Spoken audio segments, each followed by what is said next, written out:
Good evening and welcome, America. Tonight I want to discuss the COVID-19 pandemic and how it relates to America's standing internationally as a superpower.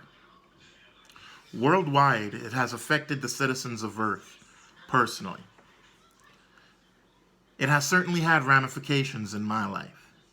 Staying in the house, not socializing, kids out of school, which in a way is a blessing because families don't ever get to spend that much time together. However, the standard of education goes down a bit, particularly when the online option is unplanned and thrown together in 3 days. As much of the COVID-19 plans seem to have been. As for spouses bonded together by unemployment, I'm sure the extra time together will lead to increased birth rates and increased suicide and homicide rates as well. I'm not going to bother you with the hows and whys of COVID-19. It's here. It's airborne. It lives on surfaces and can be transmitted by touch. The only way to beat it is no social interaction, excessive hand washing, deconning your personal space such as doorknobs and covered handles, disinfecting your air, and really trying not to put your hands to your face. And good luck with that last one. Tonight, I want to discuss the COVID-19 epidemic and how it relates to America's status as a superpower. First, I'm disappointed in the give them money to cover their wounds type of approach. This is not a stimulus package. Don't be fooled. This is a Trump, please forgive my half-assed response to this pandemic check. It's a hopefully this money helps mask the amount of Americans that die because of my half-assed response type of package. Think about it.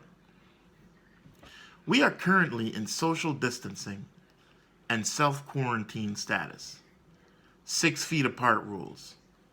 No visitors or visiting. Now all of a sudden here's 3, 4, 5, 6, 7, up to $10,000 for some, maybe more. Now go and spend it. It's counterintuitive.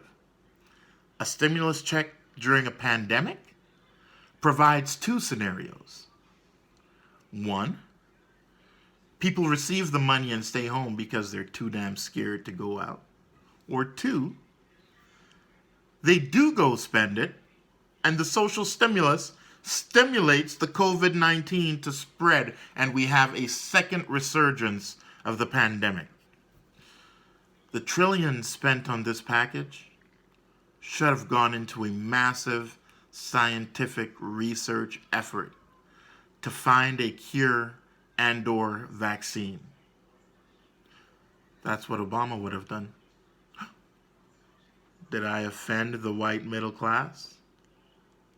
Trump didn't create a stimulus package for you folks. He did it for his CEO buddies. They're all crying to him because their lifestyles are affected. They don't want their businesses to go under. But the truth is, there really can't be an aggressive attack on COVID-19 without significant economic decreases. His CEO buddies are all crying because they can't rent little Vietnamese girls and FedEx them to their private islands and have swanky little sex parties. Actually, the pandemic might slow that down, but let's be real. HIV didn't stop anyone from freestyling. But I digress. Back to this topic of the pandemic as it relates to America's superpower status. Let's talk about this superpower thing. I mean, in relation to this COVID-19, how do we stock up? What if this was biochemical warfare? China's way of shrinking our numbers. It is quite obvious to me that the supposedly greatest country in the world is not ready to sustain a biochemical attack. We don't have the civilian infrastructure to support it, as is being seen by the inadequacies of urban hospitals to stem the flow, maintain care of the pandemic numbers. And we don't have the military infrastructure to do it either.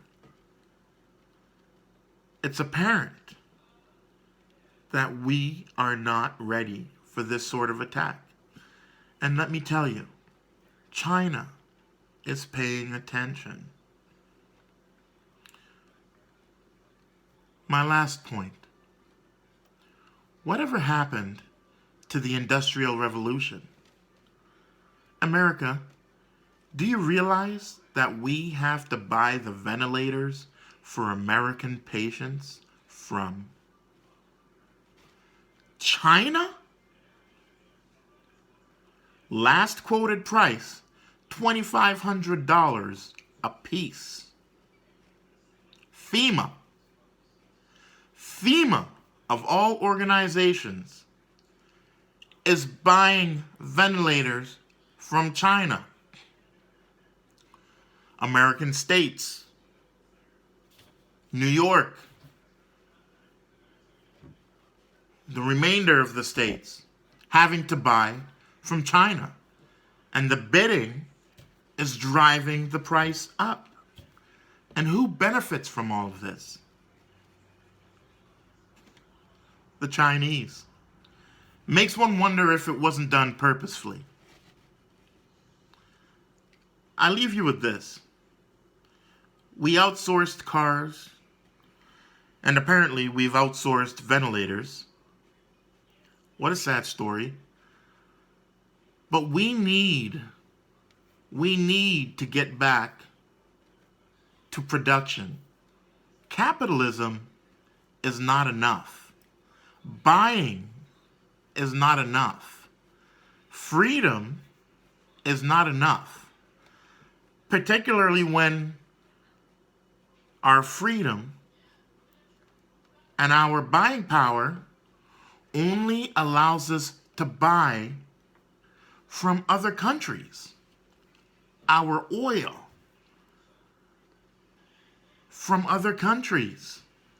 Ventilators from China. Come on, America. It's time to get back to the good old days. Let's get back to the old Detroit. Let's get America building again. Let's get America producing again. Whatever happened to the Industrial Revolution? My name's Kerron Adamson. Join me for my weekly series on the pandemic. Good night.